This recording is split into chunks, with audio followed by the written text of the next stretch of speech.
and come out singing, right? That was weird. I thought that I had scheduled it last night, but maybe I forgot. I thought that I had. I think I can even remember the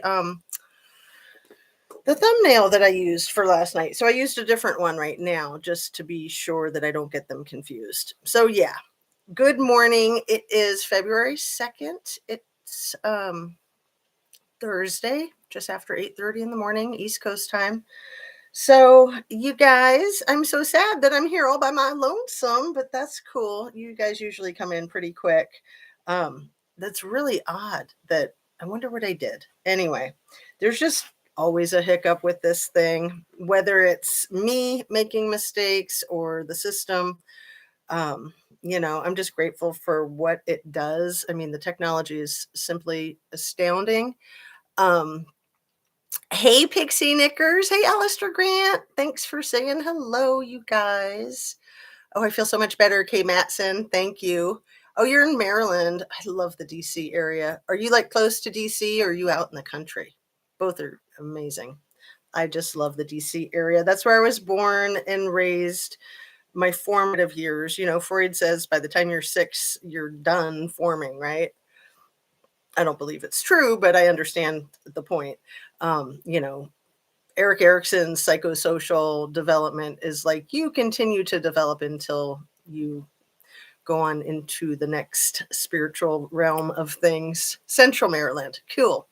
All right. So, you guys, I've just been thinking and thinking and thinking about this Idaho case. And hold on, my mod is she's there, but she's not going to be able to comment because she's at work. So we don't want to get her fired, right? Hey, Maud, thanks for being here. Thank you all for being here. It's wonderful to see you this morning. So, on this Idaho 4 case, you guys, I'm just like, I've told you, I get to these points where I'm like so sick of it. Like, I'm like, okay, let's just refocus on Kylie Rodney or something other than Idaho 4. But then I'm just so drawn in. And I'll tell you what's really bothering me right now, okay? Because I just love to be frank with you guys. I think it's the best approach to everything. Oh, and everything I say is my opinion only, simply for the sake of conversation, hoping to open up a discussion, hoping to be educational and to get educated. And it is made specifically for YouTube, which, as we all know, is an entertainment platform. So, it kind of sickens me to think of this stuff as any kind of entertainment. And at the same time, we do need to have a lightheartedness about it, or at least I do. I always like to say I can only speak for myself. Um, so we do need to make it fun and a little bit warm and fuzzy. I mean, it's so dreadful focusing on these most heinous qualities of humanity and the most nightmarish experiences. Like one of the worst thoughts I have about this whole kit and caboodle of the Idaho 4. Let me say this without crying too. It's hard. It's hard. It's okay if I cry, right? I'm sure that most of you guys have thought of this too. Putting yourself in the shoes. For some reason, I go to Kaylee most often. Maybe because she was kind of the one that everybody thought was the target. But just thinking about those last moments. And then for Xana as well. I mean, those were the two that are almost 100% for sure awake. Or I'd say 99.9999% sure that those two were awake. They had defensive wounds. So, of course, you could be fighting in your sleep, but we don't know if Ethan may have been cognizant of what was going on. You would think that if he was, it would have gone differently. So maybe Ethan and Madison were the other two asleep. And then, like I was saying in my last couple of videos, with the potential of as many as 5 being alert, we know for a fact that 3 were mostly alert, right? Like Dylan says she was sleeping and waking up and opening her door 3 times. So 3 people awake. Bethany, we're kind of clueless about Bethany. I mean, it's really frustrating, but we never get any information about whether she claims she was awake or asleep. All we know for sure is that on the affidavit, it says that they were in their rooms by 4 a.m. So Bethany could have been awake too, but let's just go with 3 awake and 3 asleep. What an insane virtual nightmare to be fighting to the death like that against some guy wearing a maybe I don't know if he had like a black COVID mask on or a black surgical mask or even a black ski mask, but we know his eyebrows were showing. Um, it's crazy. It's absolutely crazy. And what a nightmare for these families to go through. So, where I get really frustrated with this case is vacillating between did the criminal defendant do this all, you know how I say it, all by his big old self, or did he have some assistance? Any assistance before, during, or after? Accessory, you know, any kind of accomplice, any kind of affiliation. People don't live in vacuums. So it's really nice in my mind. Again, I like to just speak for myself. In my mind, it's really nice to wrap it all up with one evil freak, like literally, okay? There's a lot less evil in the world in my heart and my imagination if I think, okay, this dude right here, the criminal defendant, he's just the freaking boogeyman and he's like out of control crazy, as bad or worse than Ted Bundy and Gary Ridgway and BTK and all the rest, right? Hannibal Lecter. There you go. It doesn't get any worse than fava beans. I mean, um, it's convenient to have it all nifty and clean in one container, and then you can deal with that one. But unfortunately, real life doesn't work like that. Real life does not work like that. So somehow the whole system of the internet was down at the University of Idaho when this happened, correct? It was down at 6:30 a.m. when there was the random check. It was working at 10:30 November 12th, the night before. So do we know what time it went down and do we know how it went down? Was it just like a routine maintenance thing? Was it an upgrade? These are questions that need to be answered and hopefully law enforcement has answered them, right? So I've got so many notes to go over with you guys. I want to reiterate that I've been trying to figure out DM's parents and what they might do for work. And it appears that her father's name, I think this was from yesterday. I don't even want to say her father's name. It appears that he's not the attorney for the county prosecutor. That person, whose name I will say because he's a public figure, I'll say it if I can find it. I know I got it right here in my handy dandy notebook. Stanley Mortenson, who's from Post Falls. Stanley Mortenson is the prosecuting attorney for, I've been looking all this stuff up, Kootenai, Kootenai County, and that's Coeur d'Alene. So Stanley Mortenson, prosecuting attorney for Kootenai County in Coeur d'Alene, Idaho, which is the exact same business, I believe. It's the same place where our criminal defendant's defense attorney works. She works for Kootenai, if I'm saying that correctly, for Kootenai County. She's the defense counsel, right? So we know that she was assigned to, I don't need to go over all of it, a couple of the victims' parents. Like, yeah, horrible, horrible, crazy conflict of interest, like off the freaking chart. Alistair Grant, hey Sherry, says, in my opinion, it's becoming pretty obvious he did not work on his own. Plus, drugs seem to be popping up a wee bit too much. So I agree with you, Alistair, and at the same time, I just want to be so cautious about coming up with ideas that aren't, grounded in solid evidence, okay? So I'm not saying that you're doing that at all. I totally agree with you. In my opinion, it's becoming pretty obvious he did not work on his own, plus drugs seem to be popping up a wee bit too much. Yeah, drugs keep popping up. So we've got the drugs with the parents, right? With Xana's mother, and then with Maddie's father and stepmother. We've got the drug history with the criminal defendant.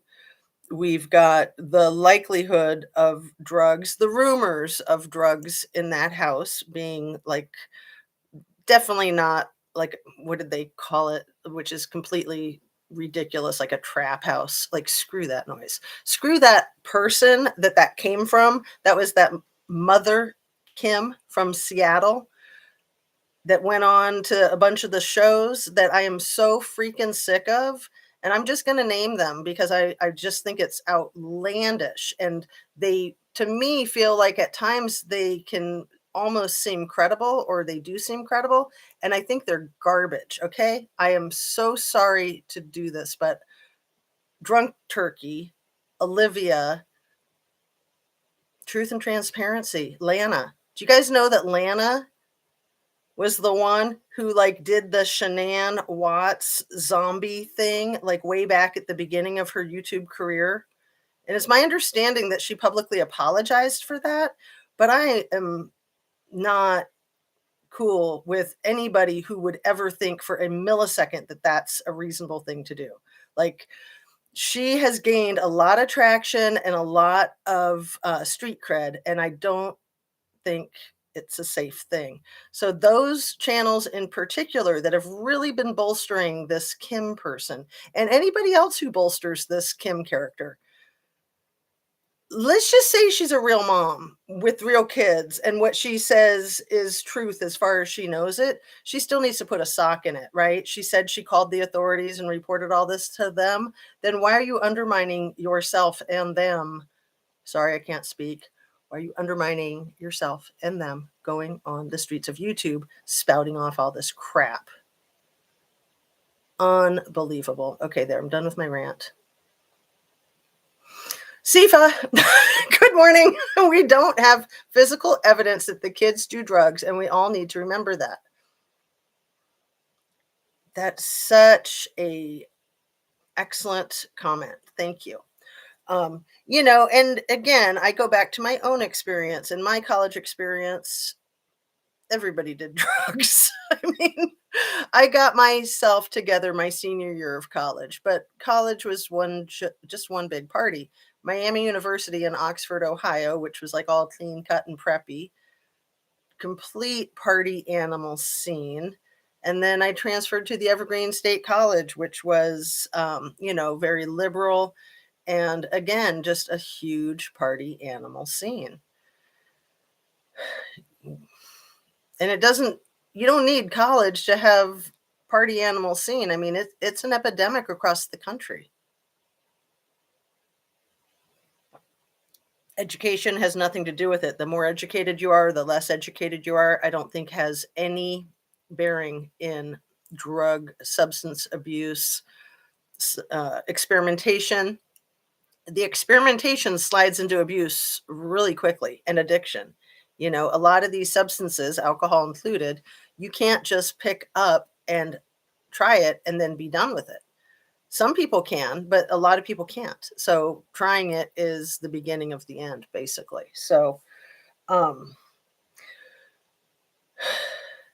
fact that this prosecuting attorney that, again, I don't want to jump to a conclusion, Stanley Mortenson could be related to Dylan Mortenson. Stanley Mortenson has only been the prosecuting attorney in Kootenai County, to my understanding, since January 1st. There was like an article in October that stated that he had gotten that position, but I think he was sworn in to start practicing January 1st. But either way, he's really new. Like even if he had already been sworn in when the article was written in October of 2020, 22. So he's new in this position of prosecuting attorney, but he would have been the prosecuting attorney with Xana's mother's case. The one, I mean, she was arrested just like 4 or 5 days after this horrible situation. When that first happened, I think some people were wondering if there was a correlation. And I just left that alone. I'm like, you know, maybe, maybe not. It's way too early to tell. So I appreciate the wait and see, just give it time and things will become apparent. But at the same time, I find it imperative to press forward when it looks like some shady, shifty stuff is going on. Not to be a broken record, but going back to the still shot in the back of the bar. I know you guys knew that's where I was going. Let me catch up. Sorry, I haven't had a chance to check that yet. Oh, you're fine, Sifa. I was actually going to email you, but I thought, well, I'll just see him in chat. So yeah, if you want to do some checking on Stanley Mortenson, you did send me that one thing. And so I don't know, I have a lot of relatives of Dylan's names, but I don't know how or if Stanley Mortenson is related to Dylan. And I also want to point out that I don't know definitively that Dylan's mother has any affiliation with um, the University of Idaho. I had gotten that information from a secondhand source, and I asked them to check their source, and they didn't have a solid source. So they thought maybe it was just some rumor on the internet, basically. So let me say that because that was a big deal these last couple of days, that I was trying to figure out if her mother had like an administrative position within the University of Idaho. And it's possible, but she's from Boise, and Boise's way more than 5 hours away from Moscow. I was doing a lot of map checking last night. So the county, Kootenai County in Coeur d'Alene, is 2 counties north of the county that Moscow is in. And what is that? Like, oh, it's so hard to keep up with all these names of things. It's like, I want to say Ludi County or something like that. I know I have it here in my handy dandy notebook. Yeah, way too many weird names of things. Anyway, the county that Moscow is in is 2 counties south of the county that Coeur d'Alene is in. So Coeur d'Alene is where the public defender and the county prosecutor work, basically. Um, oh, that's frustrating, though. Does anybody remember the name of the county that Moscow is in? I know that Google knows, right?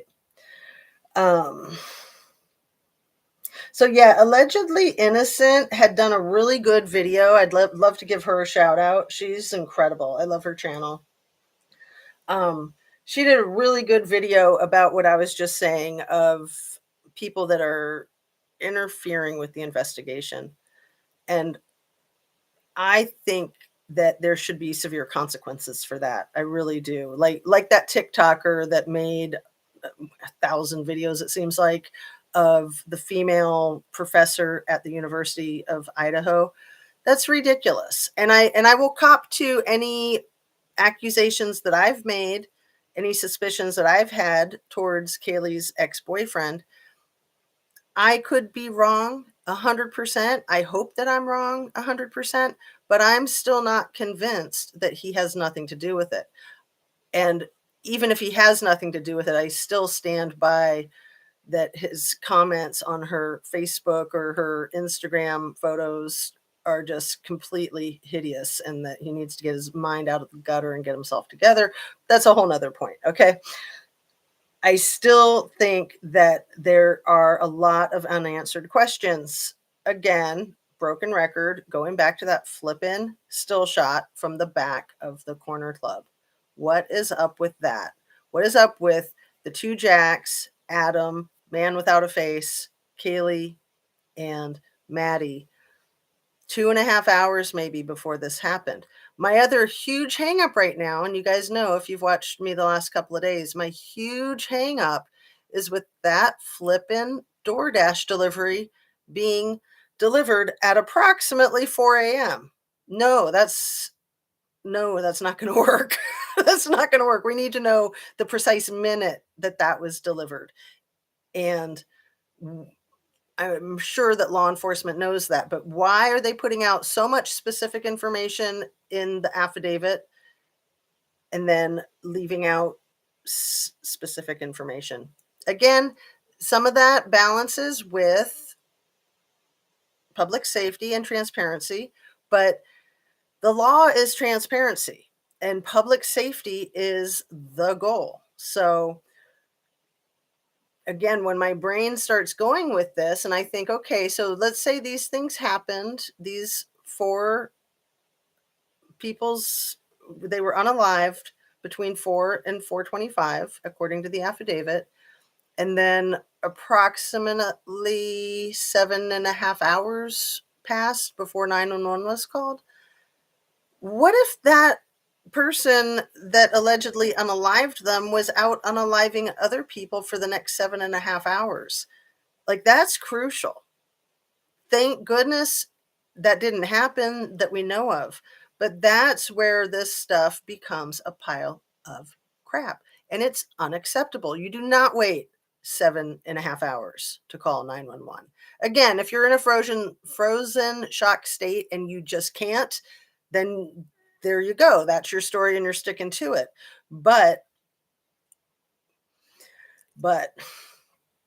okay, let me catch up with you guys. Email me the names and I'll look into it. Cool, Sifa. I will do that. Lata County. Oh man, you bomb. So Lata County is where Moscow is. And then I didn't write down the name because it was confusing enough trying to remember Lata County and Kootenai County. So there's one county in between the two of them. I studied it. I looked at the map last night. I was sick of not knowing. I was sick of saying, a county over, a few counties over. I was like, I need to know exactly how this thing is laid out. And my goodness, what a freaking beautiful area. People don't talk about how amazing Idaho is. It's probably some of the most beautiful parts of our country. The waterfalls, the hills, the mountains, the lakes. It's unbelievable. But then if you've got this kind of stuff going on, the G family lives in a town there by Coeur d'Alene that's close to Post Falls, where Maddie was from. So they live in a small town just north of that. And they send their daughter to college an hour and a half south of them. And then, to use Steve's own words, she comes back in a box. Like, that's how unsafe your state is. Again, if this criminal defendant allegedly did this all by his big ol' self, that's completely gross and nightmarish. If there's more to it, it's even more gross and more nightmarish. So let me keep up with you guys. Miss Amir Zaza is our lurker this morning.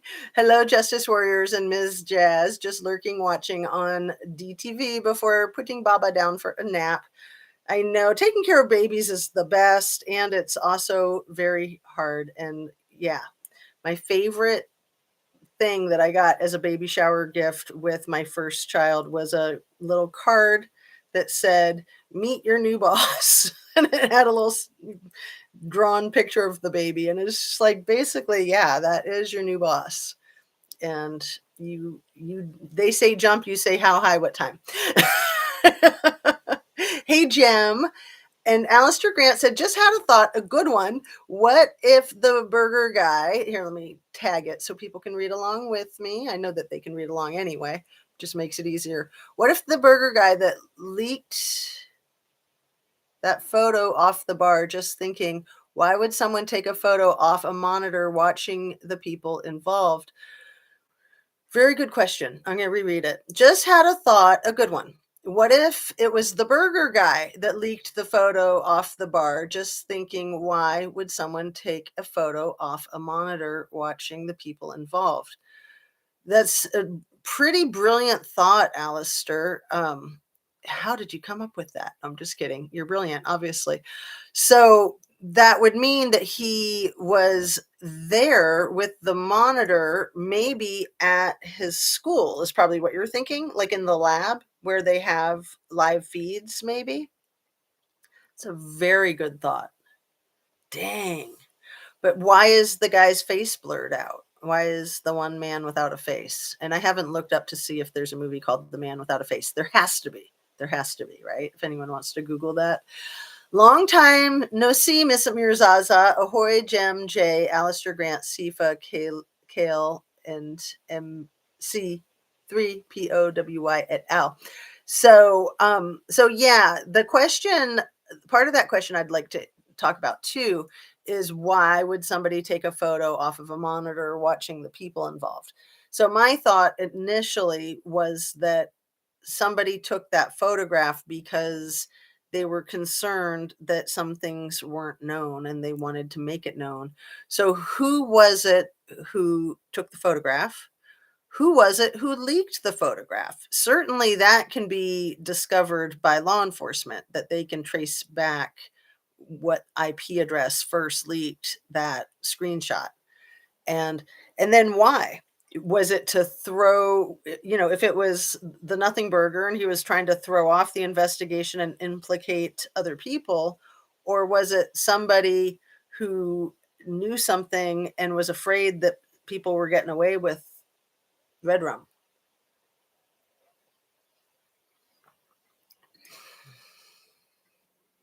And excellent observations, Zena. Well, thank you, Caleb. It's been a few minutes. It's been 5 minutes. So now I don't know which observation you were referring to. If you want to state it again, I'll try to catch up to that current comment. Um, hey, Caleb. We have power outages on daily basis. It sucks. I need to but Wi-Fi battery backup, buy Wi-Fi battery backup. Yeah. Why is Dylan in the spotlight yet Bethany is nowhere to be found? What happens if Bethany is used as a start witness for the defense? It makes no sense. I mean, Dylan went to bed on the second floor. It was Kelly and Watts the Obsession who pointed out that in the affidavit it says, the way the corporal wrote it says, originally Dylan went to bed in her room on the second floor, and that could be quite key. Kelly thinks it's quite key. Attorneys that she's consulted with, her father's a judge, I think she consulted with him, said that every word in the affidavit is there for a reason. So that word originally implies that she moved, that originally she went to bed in that bedroom on the second floor. Okay. Um so that would be why she's in the spotlight, because she says that she saw him with her naked eye, which is astounding. The whole story is just astounding. And that's where I get frustrated too, is when these stories are so unbelievable. And yes, truth always is stranger than fiction, but it's crazy. It's crazy that she came out of her room, or didn't come out of her room, that she opened her door 3 times. 3 times. And that the third time, this masked man walked right by her and it scared her. She didn't think he was just some friend of somebody. It scared her. She went into a frozen shock phase, in her own words. And again, we don't know what kind of PTSD she had, how recent any type of trauma could have been. And that's almost neither here nor there. We can just stick with the facts that she stated that she was in a frozen shock phase. So he left, she froze, and then she went, shut the door, locked it, and went to sleep, and nothing happened for 7.5 hours, allegedly, possibly, not really. And I think it's impossible. But Bethany. Why do we never hear about Bethany? Why is Bethany not even mentioned in the affidavit as a person on the first floor that didn't necessarily witness anything? She witnessed something when she woke up. She witnessed things before she went to sleep. She was there. She's a witness. Why is she not in anywhere in the paperwork that we've seen so far? Alita, I love that name. So glad to see a fellow SA woman in here, South African. I'm like, what? SA, oh no. That's silly, huh? I'm glad that it's South Africa and not something else. Hey, Susan, and lovely indeed. Just needs to be looked into that it is not a coincidence, Alistair Grant says. Yeah, there's no such thing as coincidence, right? There was something I wanted to share with you guys. Another big coincidence. Hold on one second. Let me get all caught up. Good morning to all these people rolling in. And Liza, good morning. Rhonda R says, I've been off YouTube for a few days. Yesterday was the first time in a few days. What's the deal with the informant?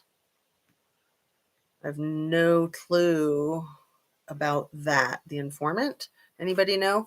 And Caleb says, Zena, I'm still having nightmares about that police department story you shared in your community post. Are you talking about the police department story from last night? Is that the one, Caleb Lee? I'll share with people if they haven't looked at that. Because I've been sharing a lot of corruption stuff. Yeah, Tennessee, CIFA, yes.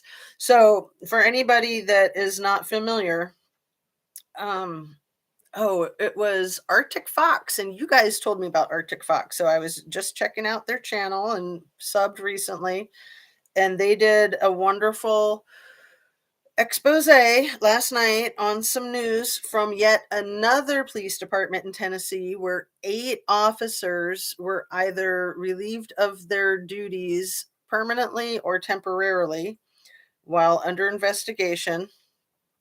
And let's see if I can find it real quick. And yeah, I know I can, and just read it to you, because this is what's so problematic, is that these things happen way too often.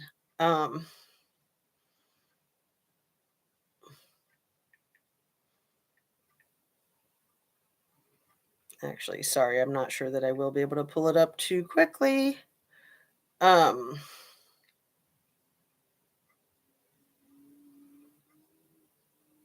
okay, 8 Tennessee police officers fired or suspended for. Here, I don't want to.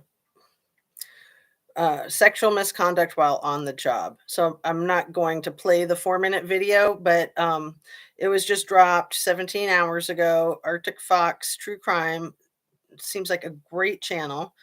And this article, you know,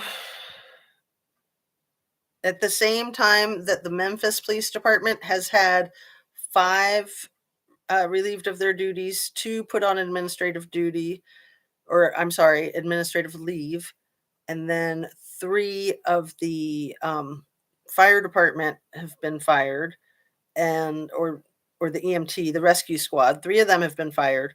So there we've got 8 fired, 2 on administrative leave. So 10 in Memphis, and then this other department in Tennessee where they're just like getting their jollies off on company time. Horrible, horrible, horrible, heinous. So yeah, and then what's so, it's like rude and disgusting and stupid and juvenile and, adolescent behavior to begin with, right? But then to think that they are supposed to be keeping the community safe, and who knows what people are getting away with while they're busy with each other. Like, give me a freaking break, people. Grow up.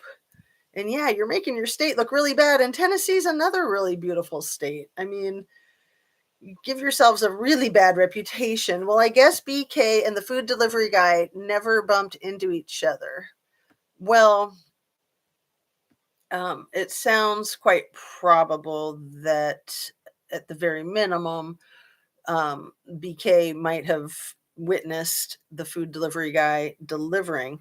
But yeah, I mean, it's just weird, isn't it? The lawyer did a video saying there was an informant on Brian like 5 days ago. I think I've caught some of that. Yeah, I did catch some of that. Sometimes it just turns into like a soup in the brain. I apologize. Yeah, there was something, and I haven't been keeping up with the lawyer, as well as I would like to. Um, all I could do is laugh when the news first broke. I know, it's like laugh or cry, right? Um, let's see. I'm getting a thing. I also have a sick child. Um,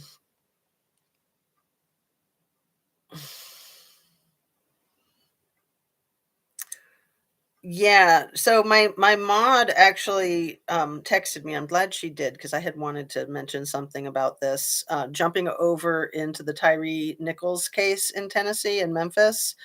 Because I'd caught some of this, but not specifics, and it could be just a rumor, but the rumor is that one of those 5 officers that killed Tyree Nichols, um, that Tyree Nichols had an affair with one of their girlfriends or wives or something like that. So I don't know if you guys have heard that, and I'm sure more will come out if it's true or if it's not true. Um, So yeah, it's like laugh or cry. Yeah, it's hideous, and at the same time, it's just like, there really could be domestic violence calls not getting looked into. And we all know that domestic violence calls are the most dangerous, not only for the community, but for the community of law enforcement as well. Those are the calls where law enforcement get injured or worse more than any other type of call. Those calls are hideous. The whole process with domestic violence, and thank goodness for Larissa. She's really doing a lot of work on YouTube with domestic violence. So that's excellent. Excellent, excellent, excellent. And Gabby Petito and the domestic violence, you guys. I wanted to talk about that. Can I just jump in real quick? Remember with the Gabby Petito case when she had written in her journal about being on the delicate arches and she was sitting on the big rock surface that's like a mountain, and she said some old guy was trying to get up there with his cane and she was trying to help him, and he hit her in the face with the cane, and it sounded completely ridiculous, and it was. That was her writing in her journal to cover for Brian beating her right after the situation with the police, right? I mean, because I hadn't looked at the dates, but I'm pretty sure, I know for a fact that the domestic violence call with Brian and Gabby was on August 12th, and I'm pretty sure that that entry is in her journal from August 13th. It's been a long time, so I haven't checked. So let me see. Um, let's see. Liza says the affidavit says DM originally on the second floor room. That word bothers me a lot. Maybe nothing, but I doubt it. So Liza, I'm pretty sure, again, if we go back into the records, that the police chief, James Fry, stated more than once that Dylan and Bethany were asleep on the first floor, right? Um, so that would tie in with the originally on the second floor. But what's not included is when did she float down to the first floor or, transport herself. And another thing that has come up in the just going over all of the information about this case is that the parents, Kaylee's parents, have said that Kaylee and Madison slept in the same bed all the time. So I just found that fascinating. I thought that was an interesting tidbit. And not really reading anything to it. I mean, that, but it ties in with what Steve G had said about that the dog always slept in the bed with Kaylee, sorry, brain fart, that Murphy always slept in the bed with Kaylee and or Madison. So, to keep that in mind. So they routinely slept in the bed together. The dog routinely slept in the bed with them. I know it was a twin size bed, but still, people who like to cuddle and cuddle with their pets, that's nothing, right?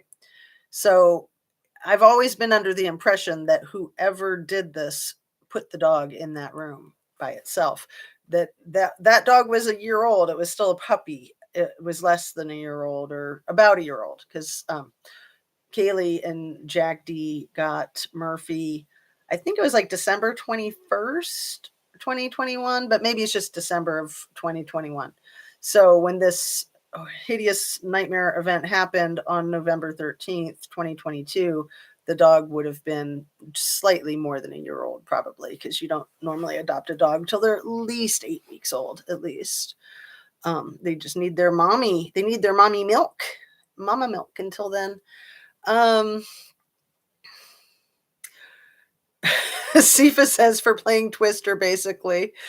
Oh, that's a cute way to put it. I like to say romper room, playing romper room at work, in the office, playing romper room and Twister on company time, on the taxpayers' dollars. Like, company time is bad enough, but when it's the public's hard earned cash that they are just pissing into the wind. I don't know if I should apologize for that expression or not.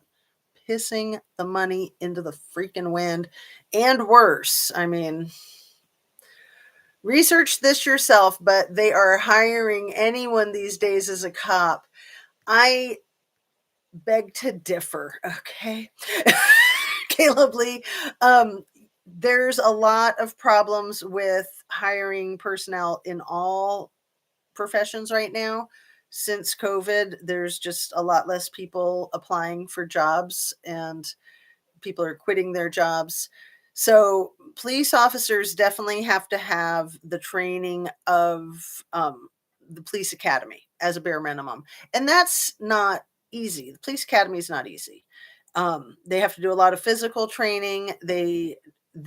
Some departments have a lot of like psychological tests and physical tests, and just a lot of hurdles that police officers have to jump over to get a job with that department. And I think that that's good. I think that that's really good. I think they definitely should have psychological examinations, and basically like a psych profile, to make sure that they're not somebody like the criminal defendant, right? Because you got to weed those out. So, it's not easy to be a police officer, and I don't think it's easy to land a job as a police officer. I don't think it's easy to keep a job as a police officer. Um, Most departments have a lot of training when you're hired. That every month there's training, um, all kinds of training. They have to stay certified and credentialed with their taser training, with their gun safety, with many things, many, many, many things, domestic violence, de-escalation, the list goes on and on. But I do think it's true that they're having more trouble filling those positions, just like everywhere else in our country and probably around the world. So it's concerning. And, police these last couple of years have really been getting it from all angles, not just in their department and from the public, but from each other. There's a lot of pressure, and there's not a lot of support. There's not a lot of I mean, there's a lot of people with the back the blue, but there's a lot of criticism, and some of that criticism is warranted. And I think that police need compassion too, that they're human, and we need them, and we want them, and we appreciate them, and we need to pay them well. So I would disagree with that, because I do a lot of research with law enforcement. I've worked with law enforcement in different capacities since early in my mental health professional career when I started doing the crisis and commitment evaluations. That was working almost side by side with law enforcement. I was like the mental health police, the brain cop is what I called myself. Then in different capacities, back in Seattle, my husband worked for the Department of Fish and Wildlife. And so he worked with law there, not necessarily law enforcement of like the Yogi Bear type, but law enforcement, enforcing the laws of the Department of Fish and Wildlife. So he was a state employee for a long time. So I learned a lot about that too. So that's part of how I know about how these national parks operate, even though he was a state employee. Anyway, I'm not going to get off into that direction. I just want to say that I don't think it's easy to get a job as a cop. If you've gone through the academy, you can probably find a job as a police officer. But the other thing I wanted to say is that knowing the law and knowing how to apply the law are two different things. So in the police academy, they learn the law, they learn it from the book. And then working with people and remembering what you know and then knowing how to apply it can get very complicated. And police deserve a lot of credit for being able to apply the law in a helpful way, right? Let's just leave it at that. I don't want to keep going on and on. So sorry to disagree with you, Caleb Lee. I hope I wasn't being rude at all, because I don't feel like you said anything wrong. Um, and from other people's experience that might be completely in sync with what you had said there. Can anyone correct me in that I heard early on that the burger guy used to work for the same DoorDash? I've never heard that, Alistair Grant, and that would be a fascinating thing to know. Absolutely. So please, if anyone knows anything about that, anyone can DoorDash, I heard, and that I do think is true. And not to, no shade at the DoorDash delivery people. Again, you're going to have to be very safe. Like taxi cab drivers, you're probably going to be wanting to pack heat just to be on the safe side. And then, yeah, you have to it's like all these things that people think, oh, anyone can do that, but it can get complicated. There's a lot of competition. So sometimes you might hang out at restaurants, like at the Thai food restaurant. And then when they have an order that needs to be delivered, you're right there. And then other people are doing like the Jack in the Box and stuff like that. So there's a lot of nuances to it. And then your car is going to take abuse when you're doing any kind of delivery. That's really rough on your car, not to mention you. Nothing's easy, right? So yeah, probably anyone can DoorDash, but to make it profitable, it's just like when anybody could be an Uber driver, but making it profitable was a different story. You had to learn the science of it, and nobody's really forthright with their own experience of it. People all keep their cards close to their chest. They don't want anyone to know their secrets that they've figured out how to do it. So if you have a friend in the business that will share that stuff with you, it makes all the difference in the world. Same thing with YouTube, right? People are always doing that at their jobs, nothing new. And are you talking about what I'm talking about?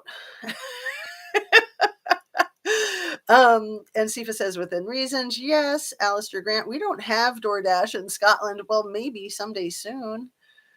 Oh my goodness. I know. I mean, what a great invention. Not that I'd want to pay that kind of money for that delivery. I could just go get it myself. But especially, if you're sick, if you're tired, if you've been consuming alcohol, there's lots of reasons to get DoorDash. I'd say alcohol is probably the biggest one, like in a situation like that on that night with those kids. Because how much are you going to pay for your $10 order from Jack in the Box? I would imagine you're going to be paying at least 20 for that $10 order. At the scene with Haley V. Hey, my lovely lady, just popping in to say hello. Nice to see you. I've been surfing around your channel too, and it's great to see you here. And Larissa too. I made it. Woohoo! Sifa says, great job with everything you've been doing, Larissa. I admire your strength. Yeah, and some people are s not really wise about domestic violence, Larissa. There was somebody in your chat on your live, was it yesterday or was it the day before? This person was really frustrating me. She was like, "Well, it starts at the home, and I trained all my kids to not put up with that, to not do that." And I was just like, "Man, back off." Like, no with the victim blaming. Ridiculous. And I'm not sure if I got her to shut up or not. I was trying not to be too rude, but I was just like, really? You're still going? And yeah, I think victims do enough victim blaming themselves. Am I right, Larissa? I mean, you kick your own butt. You're like, oh, I was so stupid. Why didn't I do this? Why didn't I do that? And the whole second guessing yourself is not productive. That self doubt is not a good, that's not going to help, in my opinion. In my humble opinion, okay, where did I miss? Caleb Lee says a retired police chief was recently interviewed and he said it himself. They're hiring some people with felony convictions. Oh my goodness, Caleb. I mean, I've known some police chiefs themselves who've been uh not with good histories. So I don't think that's anything new. I don't think that's anything new. So, people need to be vetted. And yeah, it just takes all kinds, doesn't it? Larissa says, I really appreciate it. See if I'm trying to make a difference. I hope I'm making some headway. I think you are. We love some police officers, not all. Absolutely. Uh, Good law enforcement is just an absolute necessity of life. And I think not to be taken for granted. Just speaking and sharing your experience is helpful to others and it gives them courage and hope, Sifa says to Larissa. Absolutely. And by the way, thanks everyone who defended me in that live the other day with the victim blamer. I was ready to take her out at the kneecaps, man. Like I said, I was trying to be polite. And I almost just wanted to ask her, like, what are you doing here? But I thought, this is Larissa's channel, and I knew that you were like busy with talking, so you weren't really able to keep up with the chat. But I didn't want to like take it upon myself to take it a certain direction, because that was the direction I wanted to go. I thought she was a troll. I thought she was just ridiculous, and that she was taking the chat down a road that did not need to be even looked at, let alone walked down. Okay. So yes, you're very welcome. Happy to help. If she transferred herself, it makes the entire situation worse for DM. Defense. Why were you so scared that you changed rooms, but you didn't fear your friends? Why? And whenever she changed rooms, Liza, brilliant comment. Whenever she changed rooms and was in direct contact with Bethany, if she got into Bethany's room with her, we don't know. I believe that Chief Fry said that both victims were on the first floor. But again, Chief Fry could have been incorrect. I still don't have good feelings about Chief Fry or Roger Lanier. Is that his name? The captain of the Moscow PD. They both really, quite frankly, skis me out, and I'm allowed to have that opinion. So, I've seen a lot in law enforcement and I do not. Yeah, Roger Lanier is the police department um, Moscow PD captain. And I was saying yesterday how those two are very similar in their stature and their coloring and their age and all of that. Um, yeah, they could be doppelgangers for sure. So, Liza, I'm going to read it again. Why, if she transferred herself, it makes the entire situation worst for DM. Defense. Were you so scared that you changed rooms, but you didn't fear your friends? Why? And was Bethany awake if she did change rooms into the room that Bethany was in, or if she changed rooms into the room across the hall? I've heard that the empty room on the first floor was like the hookup room for parties, but that again is just rumor. Um, Mrs. Zirzaza says, "Got my sub, Larissa." And Rhonda says, "Hey, Larissa, thank you." Miss Amir Sifa says, let me get caught up, you guys. I always apologize when I get behind. That Deanne was oh, yeah, was that her name? She was really annoying.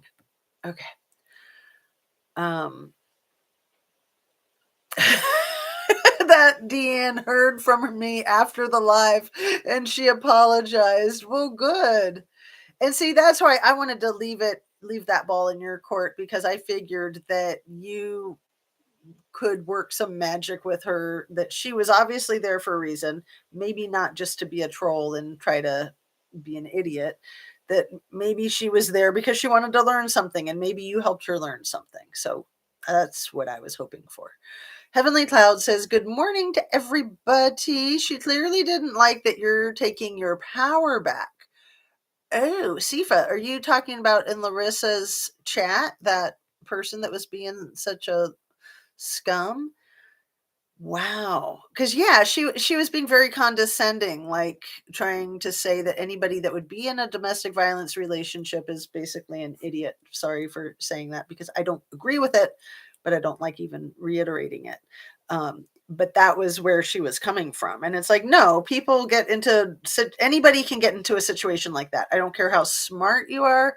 I don't care how confident you are. Do not think you're immune, right? I mean,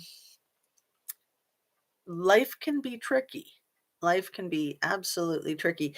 And if not physical domestic violence, the emotional abuse, which in some ways is just as bad and worse in some ways. The gaslighting, the codependency. Codependency can kill a person the same way a blow to the head can kill a person. I mean, maybe not instantly like that, but it's absolutely detrimental to a person's health and well-being. So it doesn't have to be physical abuse. It doesn't have to be anything particular. There's all kinds of crap that games people play on each other that anyone can fall victim to. So you can't blame yourself. That's not helpful. Just, try to move forward, try to live and learn, try to learn from your experience, try to share with others so that you can help others and others can help you. That's really all we can do. She clearly didn't like that you're taking your power back, and Sifa, she better have. Miss Amir, Larissa, I appreciate people advocating about DV as I am a victim myself and it empowers us. And that's so awesome for you to share that. There's historically been so much shame around it, so much victim blaming, that it can be very hard for people to admit it. Again, like Gabby Petito, man, if she would have just told her parents, they would have been able to help her out. Yeah, awful. Awful, awful. And, the questioning yourself, like, well, did I do something wrong? I burnt the dinner or whatever. I spent too much money, whatever. No, nothing excuses it. I just spoke about her. I thank you so deeply for defending me. You are so welcome. Happy to do it. I'm just so happy for you that you got out of that situation and that you're vocal about it. And that you're continuing to fight for yourself, for your kids, and for other victims. Next to the DoorDash sack, it was a cold drink cup from Starbucks. It has a white emblem on it. I was going to ask about that, Heavenly Clouds, as we were speaking about that yesterday. Thank you so much. I haven't had a chance to go back and look at the photographs of it. So it was Starbucks. So the Starbucks could have been from a different time. I mean, it could have come with the DoorDash. Some Starbucks are open 24 hours a day, but yeah. Again, I'm upset about the half drink Starbucks. You don't waste that stuff. Come on, that's like gold. Justice, you crack me up, not the kneecaps. Crack me up, not the kneecaps. What? I'm confused. That was 7 minutes ago. I talk about the kneecaps a lot. Again, I lived in Portland, Oregon the year that Nancy Kerrigan was taken out of the kneecaps, quite literally. And, the second that happened, I'm like, come on, people, don't be so obvious. And it's supposed to be a metaphor, not literal. You don't take somebody out at the kneecaps actually with the kneecaps and a freaking pipe. And yeah, it looks a little bit obvious. Who might do that? Who might have a motivation to do that? And I'm not saying that it was Tanya that had the motivation to do that. I believe it was her dirtbag husband. And anybody who hasn't seen I, Tanya, that movie, you might like it. I thought it was great. And I was not a Tanya Harding fan. I was actually like really condemning towards her, probably all the way up until I saw that movie, I, Tanya. I, having lived in Portland, Oregon, when that happened, a friend came to visit me and wanted to go watch Tanya practicing. And I was just like, yuck, why would you want to? And she was like, because she's a, world class Olympic skier and she did her practicing at a public arena. So we went and watched. And I'm going to tell you, that kind of got me. Like watching somebody like that skate in person is incredible, extremely powerful, extremely powerful. So she kind of won me over right there just with her abilities and her strength and her athleticism. But I still thought she was guilty and I still hated her for it. But then when I saw I Tanya, then she won my heart. She got a bad rap. I mean, her mother was horrible. Her husband was horrible. She was a victim of child abuse and a victim of domestic violence. And then she had the whole world on her case. And she's a survivor. She powered through it and she kind of made a joke of herself with some of her reality TV stuff. But, humble pie, nice big helpings. And she's still kicking. So good for Tanya. Um, let's see, where are we? I want to get all caught up.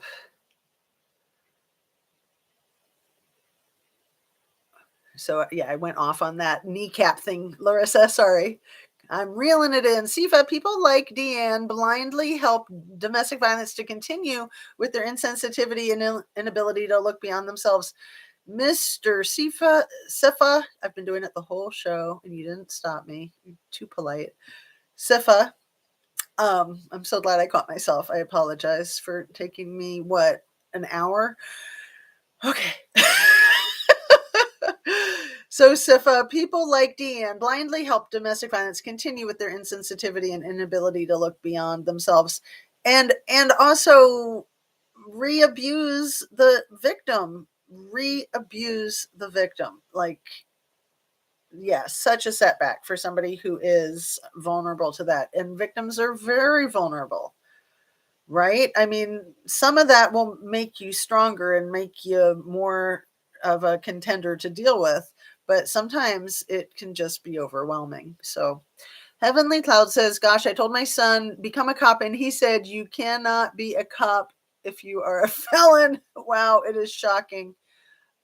So is your son a felon? No, I'm just kidding, Heavenly Clouds. Right. Um, except some places, if you know the right person, you probably anything's possible. I mean, people break rules all the time. Excuse me. Larissa says she was horrible. Yes, she was monstrous in my opinion. Caleb Lee says, Zena, I was wrong. It wasn't a police chief. It was a Connecticut FOP president, John Krupinski said it. Interview Tommy or Tomai Lauren reaction on Outkick on YouTube. Okay, thank you for the clarification. And FOP, I'm not sure what that is. Fraternity of Police Order, maybe. The first floor room was the Twister room. Sifa. That is perfect. Yeah, the romper room. Oh my goodness. I'm glad I'm not in the college scene, especially with the STDs. Oh my goodness. When you use big words and sound educated, they always fumble and snap back to reality. Oh, that's cute. Big words. I like to go cha-ching, the 25-cent words. Justice, you were going hard in such a nice way on that lady. LOL. Well, I'm glad that you think so. I like to be kind and yeah, even somebody being she wasn't being as outlandishly nuts as she could have been. If she was, I would have just told her to screw off. But she was acting like she had some kind of interest in paying attention. So I was like, well, that's something that she wants to be here and learn something. But she was just being such a devil's advocate, which devil's advocate is okay, but victim blaming not okay. Not okay. For Frog says leaving can be a death sentence. Been there. The leaving is the most dangerous part. That's where it happens. Thank you, For Frogs, for saying that. But I was lucky and got away. He went to prison for attempted murder. Wow. And I'll be honest, I've never been in a situation like that, but there's been a couple of guys that I've dated that I think it could have gone that way if the circumstances were different. So, yikes, right? Gross. It just makes me want to like hunt them down and hurt them. But at the same time, don't need anything to do with them. So, and I'd said with a couple of guys, I mean, I guess anybody has the capacity, even, I myself would have the capacity to be a perpetrator given the most awful set of circumstances. It's on all of us to be intelligent and to control ourselves and not to even psychologically not to take things out on people. Like yesterday we were leaving the house and somebody left the front gate open and I was in the car with the two kids and I said, who left the front gate open? And they were like, I don't know, you want me to get it? And I said, no, I'll get it. And I jumped out of the car and I went and shut it. And as I was doing that, I thought, I'm pretty sure it was me that left it open. And both of my kids were like, I think it might have been you, Mom. And I'm like, it might have been. And I think it was. And it's okay. We all make mistakes. So, yeah, I mean, it was a hassle, but, just little things like that where my poor kids were like all afraid that I was going to blame it on them when normally it probably would have been them. But that time it was me. None of us are perfect. That's my point.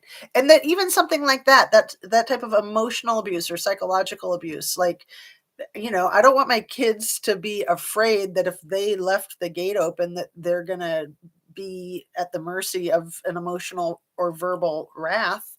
And I will admit that that's potentially possible with me once in a while. I don't like it. And I try to catch myself and say, it's not you, it's me. Sorry. It's horrible. It's horrible to be mean to people in any way, shape, or form, in my opinion, especially the people that you love. And those are usually the people that we take things out on. So now you guys know what a bad mom I am. And actually, I was being such a good mom because I was tired and I was taking the 15-year-old out on a driving lesson, his third one in 3 days, and he's just thrilled. And he drove across town and he did great. And let me just inject right here, tell you about when he ran the stop sign because it's so cute and funny. So, we're just driving around. First, like I drove the car to a parking lot and then he's driving it around to the parking lot. And then he drove it from that parking lot to a different empty parking lot. And then I was like, do you want to drive this far? Do you want to drive this far? He kept thinking that he was just going to drive like down this street and then he was going to be exhausted from it. But he was comfortable. I was like, don't push yourself and don't let me push you. Just do what you're comfortable with. So he'd be like, okay, I want to keep going. And, I'd make jokes once in a while. I'd try to be quiet and not distract him, but I'd make jokes. Like at one point there was this guy walking by the car and he was walking kind of close to the car. And I said, this guy's crazy. Does he not realize he's taking his life into his own hands? Like I almost wanted to roll down the window and tell him to back off. We got a new driver here. But at one point there was this stop sign and it was kind of a silly stop sign. It wasn't like a stop sign at a intersection where you could get hurt by rolling through the stop sign. It was kind of a random weird stop sign and nobody stops there. But this kid is learning how to drive. So he's rolling up to it and I said stop and he kind of did like a brain freeze and he like couldn't. And so he kept rolling through it and he was turning right. And I kept saying, stop, stop. You need to come to a complete stop. was so cute. It was cute because it was safe, and I told him that. I was like, "That was hilarious. You did fine. Don't worry."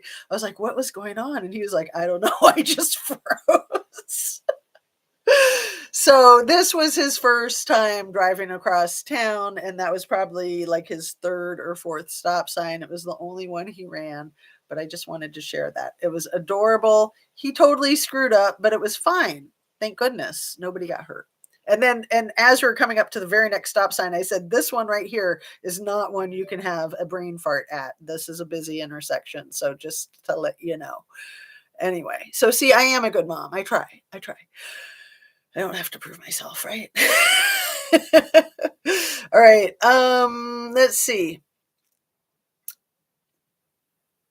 And for frogs, fat asses says, "I was lucky and got away." He went to prison for attempted murder. That's kind of where we left off, right? I think. Highlight that one. Starbucks says, "LOL, yes, Starbucks is expensive for the larger drinks. Yeah, that can be $9, but I also think they're delicious. So even if they're free, you just don't waste them, please."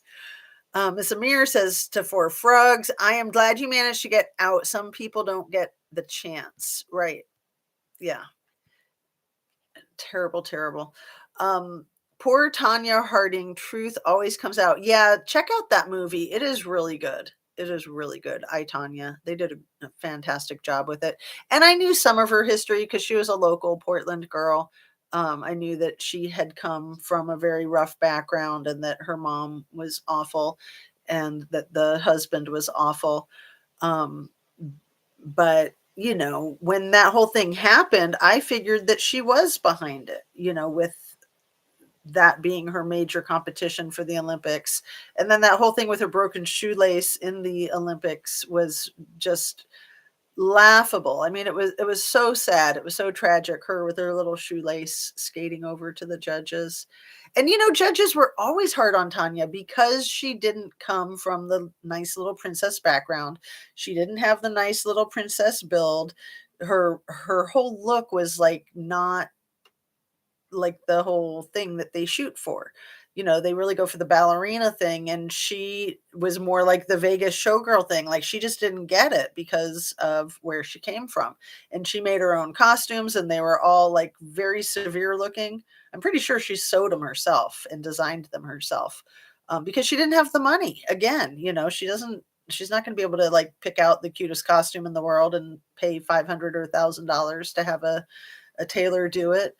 And then her routines too, they were way more athletic than what the whole skating world wanted. The skating world wanted the ballerina thing, and she was more like the football player out there. I mean, seriously. And she was the first one with the quadruple axel, and seeing her do that in real life was what was so breathtaking. That was cool. That was way cool. So, like I said, that was around the same time that the FBI was investigating her, and I was so much not a fan, but she definitely won my heart with her quadruple axel. And then, anyway, get off the Tanya Harding, back to the story here. Where are we in Moscow? Oh my goodness. I also want to say, while I was looking at the maps last night and looking at the counties and looking at the cities and looking at the geography, which I've done, but I hadn't done it so specifically with the counties. I'd only done it with the cities, and it's harder to find all that stuff even online. But at one point, of course, I went into a Google map that took me right there, like onto the premises of Moscow. And of course, it just happened to be like right near King and Queen Drive. It was the Sigma Chi that jumped out at me. I was like, oh my goodness, I'm right here at Sigma Chi. I wasn't even trying to go anywhere near the university. So I'm like, where's King and Queen? It's right around here. And it just was so chilling. It literally like teared me up just thinking about that situation and the reality there now with everybody in the community. And you know what a mess. What an absolute mess. I hope it gets sorted out. And again, I want to reiterate my mistrust of the law enforcement there, of Chief James Fry. The day he was driving that flippin' U-Haul truck was where I lost most of my respect for him that I might have had. Taking the stuff out of the house was bad enough, although at that point I wasn't really identifying that. I was just identifying that this man is probably making six figures. It's way out of his pay grade to be driving truck. Seriously, you guys, that was a cheese ball moment. And that's where my respect went to zero. I was just like, this guy's a joke. That's just, he just wants the glory. He's a glory seeker. There, now I'm putting it in the right words. He was a glory seeker. When I saw that, I was just like, screw him, man. You do not be a glory seeker when you got 4 deceased individuals. Like, screw you. Like, that's your priority? No. Okay.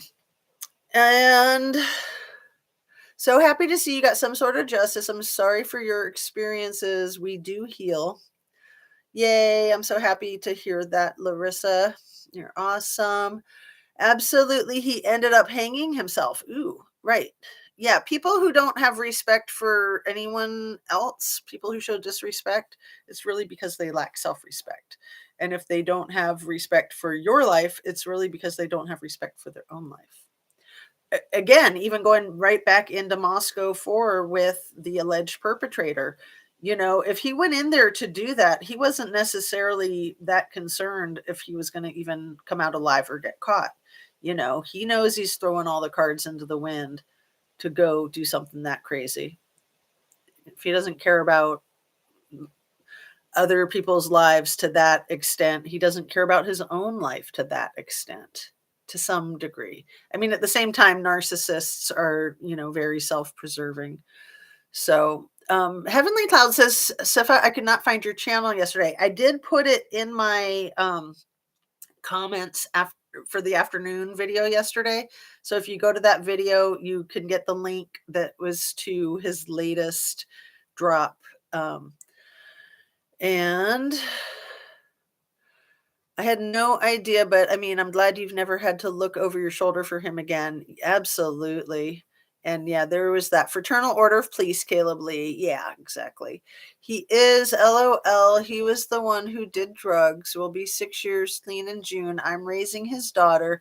Got her at 2 years old in March, and she'll be 13. Wow. Hunt and hurt. Heavenly Clouds. Eesh. You're such an angel. God bless. Sifa says, have self-awareness and the understanding that your actions and words have consequences and they do affect others. And just the attitude. It's not so much what you say, it's how you say it, right? He sounds like a good driver, so young. Oh, Heavenly Clouds, let me just talk about my son for a second again. He is absolutely a natural. He's the third one that we've been teaching how to drive, and it's so much less scary teaching him how to drive than it was the other two. And I don't think it's just because being, kind of broken in from the other two. He's really comfortable doing it. And he's a cyclist. He likes to ride his bike long distances. And I was telling him that last night. I said, honey, all of your bicycle riding transfers right over into driving the car. It's all about not hitting people and things and not getting hit, right? So pretty simple. And it was just so cute how he would get all nervous when like a pickup truck would come by, because it'd be in like a nice quiet street. I made sure to keep him on the very less traveled streets, of course, away from busyness. But then there'd be a vehicle and I'd be like, okay, honey, here's the test. You're okay. You're good. You're doing great. So yeah, he is good and he has really good instincts, and it's nice to tell him that, and he's so happy about it. My 16-year-old is a good driver too, and I still can't after being in an accident, but can only get a driver's license at 18. Yeah, I understand that. My channel, if you get to type it into a URL, is there we go. Yeah, we don't have a mod that can drop it unless she can get into it, but I don't want her to take a chance of getting in trouble at work. Dilly Owen says, I was kind of hard on children when I was 7. I was on Gypsy Rose Lee and it got late before I got home. I was wore out every night. I don't know what that means. Go ahead and highlight it. No idea. Gypsy Rose Lee. I love this channel. You are the best. Oh, you were so nice, Heavenly Clouds. I appreciate that very much. Thank you. You guys are the best. Thank you. Thank you. Thank you for being here. Thank you for your appreciation. It feels good. Sifa, a bunch of singers popped up with your name. Okay, I will try again. Officer Smirk Fry. Oh, good one, Sifa. That smirk. Yeah. He's just so smarmy. Like that's the word that comes to my mind for him is smarmy. And then that other guy, Roger Lanier, he's just like sinister looking. He's gross. Fry has that cheese ball where some people are going to buy it and go, "Oh, he's so nice." And it's really concerning to me anybody who seeks other people's approval. That's a very, very dangerous thing. And then when you're in a position of power like that and you seek people's approval, and not only a position of power, but a position that is going to have a lot of acrimony and contentiousness with it, like being a principal of a school, you're not going to be everyone's favorite and you have to deal with a lot of tough situations and you have to be the bad guy sometimes, so to speak. And that's okay. You're doing it for the best interest of the public and the best interest of the individuals ultimately, even if you're arresting them or punishing them or, expelling them or suspending them. Um, you're doing, discipline. Again, it's like being a parent. You're not doing anybody a favor if you're just trying to be the good parent all the time and you're trying to win people's approval. Sometimes you have to do things that people aren't going to like. And it's just so much of being a grown up. So yeah, that kind of attention horror stuff I don't do well with, especially with police officers, especially with supervisors and higher ranking law enforcement officials. So it won't let me drop the actual link because I'm not a mod here. So sorry. Any ruler, my abuser broke his neck. Was strange. The exhale I had. Woo, can't get to me. Comes to Cabo couple weeks a year, and I never knew that. Such a relief. Unsure extent of damage though. Yikes. Yuck. All right, you guys, let's get to wrapping up. We are approaching an hour and a half almost. This was a long one because I'm not sure I'm going to be able to do an afternoon one today. If I can do an afternoon one, it'll be more like an evening one. So just to let you guys know. So that's why I was not worrying about the time. And we're at an hour and 22 minutes. So let's get caught up and wrap up. We're almost there. Sometimes that's what it takes for you to get the mental freedom. Sometimes that's what it takes to get to the mental freedom to have your abuser be unalived, whether that's from natural, accidental, or other self-unaliving,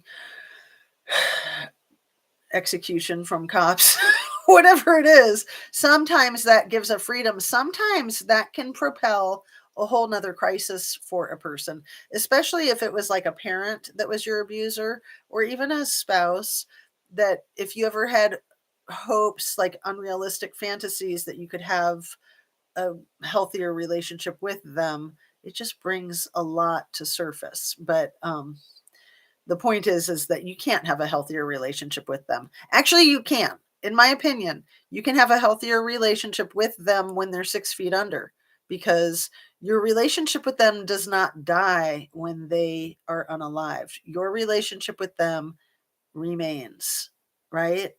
So making sure that you can cultivate a healthy relationship with them, even in that state of the afterlife. I'm totally serious. Totally, totally serious. Speaking as a professional. Okay. Emotional freedom, mental freedom, emotional freedom. Good stuff. Absolutely. It's all about freedom. I just hit the like button. Totally forgot. It's at 19 now. Oh, thank you, Heavenly Clouds. And thanks for reminding me. Please hit the like, share, and subscribe. I always like to say, if you feel so inclined, and I don't want to beg, but please, pretty please, with sugar on it. It's so weird, you guys. I try not to worry about my numbers. I don't really look at them, But there was a while there where my videos were getting like 1,000 views immediately. And then a few hours later, they'd be like 2,000 views. And then the next day, they'd be like 3 and 4,000 views. And it was like all of them across the boards. And then it came to like a screeching halt. And that's when people started telling me I got shadow banned. And I think that that's quite feasible, but it's just, it's kind of unnerving. And it's like, as long as I know that I'm speaking the truth for myself and that I'm getting my point across well to others, that's all that matters to me. So I'm grateful for every single subscriber that I have. And I try to keep it that way no matter what. So, it was really cool to have all those views, but I don't feel like I need that. I just need to know that what I'm doing is um, grounded in reality and that it's appreciated by some. I don't care if it's many, I don't care if it's few, so long as it's working for people that it's working for.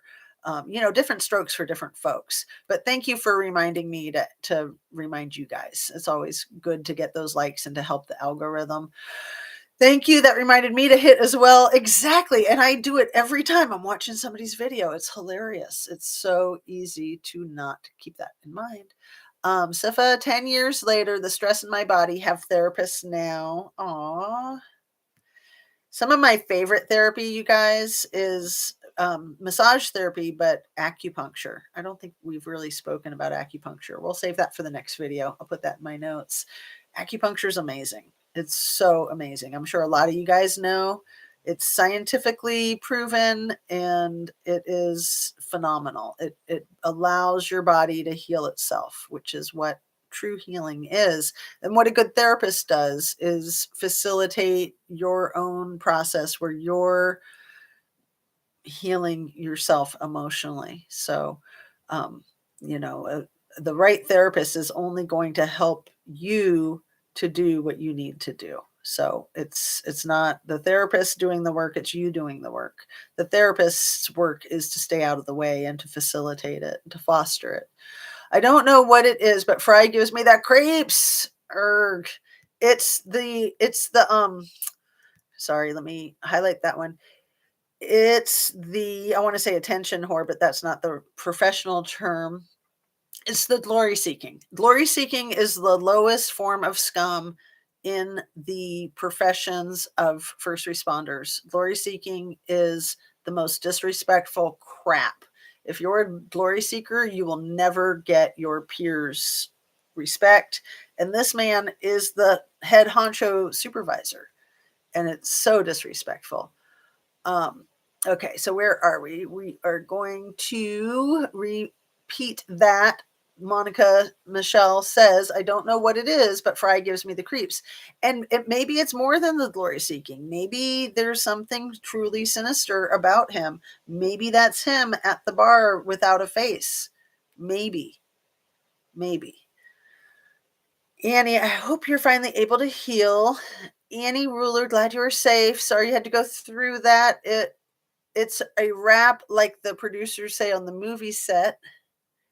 It's a wrap. Yes, we're getting there. Don't worry. Love you all, Justice Warriors. Kylie Case gets us messed with, in my opinion, Annie Ruler. That's absolutely what I believe right there. A certain investigator, I learned to not say things on Twitter. Ew, yeah, that horrible creep with the orangutan arms, as Sifa said. Yeah, that guy. Ugh. Totally, I agree 100%, Annie Ruler. I think you nailed it. And then the Hamburglers, we just won't even go there. That whole Hamburglar thing. You guys know what I'm talking about, right? One of the Nates, they live up on the mountain that the Lost Trail Lodge is on. They live even closer to the Donner Pass than Lost Trail Lodge, which is really close to the location of some of the grossest, worst tragedy of humanity in our American culture. Okay.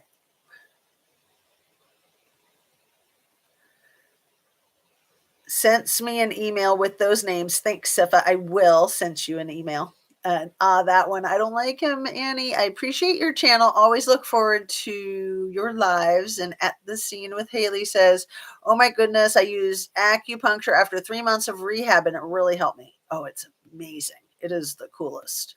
It is the coolest. I never tried acupuncture, not a fan of needles. Me neither. I hate needles. I hate them. I hate them. I hate them. An acupuncture needle is like literally the size of a hair. It's like a, 1,000 times thinner than a lot of the needles that are used for shots. So not to worry. I never tried it until I had to because I had been in a car accident and had more pain than massage therapy or chiropractic or anything could deal with. I have heard cupping do wonders too, and I've had cupping done.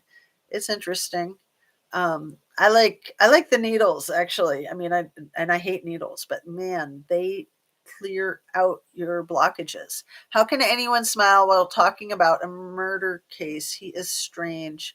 Right, because like he just wants to look cute and happy and he wants everyone to just think of him as like Santa Claus. That's why I was making fun of him around Christmas time too. Was so mad.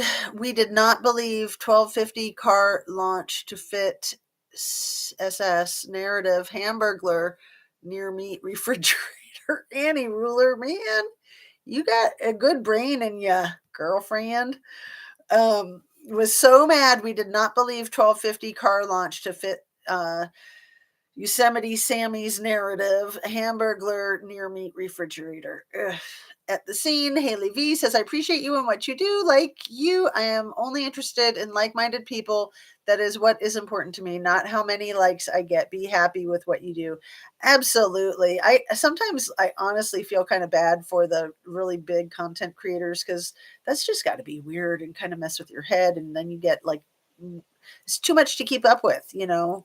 I was watching Kendall Ray's yesterday about the Idaho 4, and she had over 3,000 comments. Her video was 2 days old, and I was just like, oh my goodness, I could not. I could not. And Sepha says, Lord, I'm struggling today. Morning, Monique Coat. And yeah, so we're going to go, you guys, at the scene with Haley V says it's all out keeping our sides of our streets clean.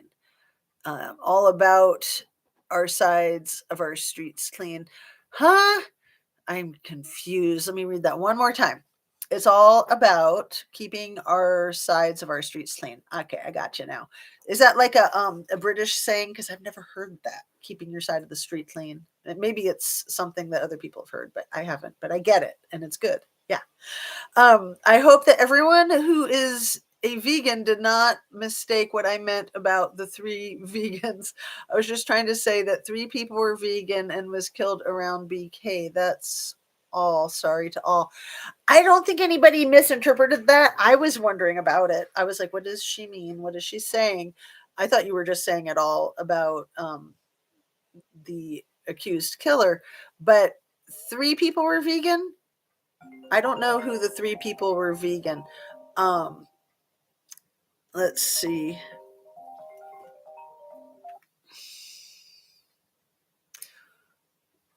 I don't know who they were. If you can say Monique, and then we'll get wrapped up. I know I should sleep, but yeah, get your sleep. If you're not getting your sleep, that's the hardest. That's the worst. All about our sides of the street clean. Right. Gotcha.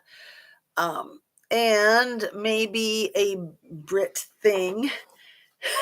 I love British culture. I don't love British humor so much. I definitely have a hard time with British humor, like the whole Monty Python thing that so many people love. My husband's all into British humor. Me, I'm kind of like, I don't, it just doesn't do it for me. 2 were husband, wife, boyfriend, girlfriend, and the lady. I'm still confused about the vegans. Um, 2 were husband, wife, or boyfriend, girlfriend, and the lady. Totally lost. So maybe you can send me an email or put it in the comments. Please try ZQuil, has no alcohol. Right. I don't know who they were vegans. Were some of the victims, vegan. Um, Anyway, I'm going to wrap up, you guys. I'm sure we're like way over half an hour or 90 minutes now, way over past the hour and a half mark. So, yes, Monique says, thank you. So, you guys have a lovely day. Hopefully, I'll see you this evening. If not, then tomorrow morning. I'll try to put out 2 announcements so that I'll even put in the one, I'll try to put in the chat that this is tentative.